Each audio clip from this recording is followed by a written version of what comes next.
अब इस रियासत के किसी इदारे पर मेरा भरोसा नहीं रहा। मैं बतौर मेंबर नेशनल असेंबली,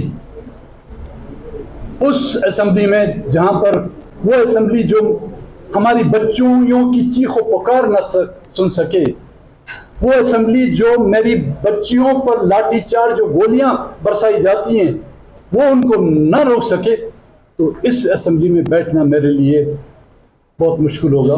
तो आज ही मैं असेंबली से अपने इस्तीफे का ऐलान करता हूं। इससे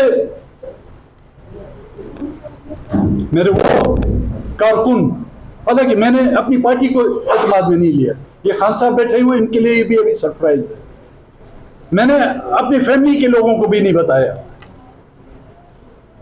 मैंने अपनी पार्टी की जो मैं पार्टी का सदर हूं मैंने उनको भी एतमाद में नहीं लिया।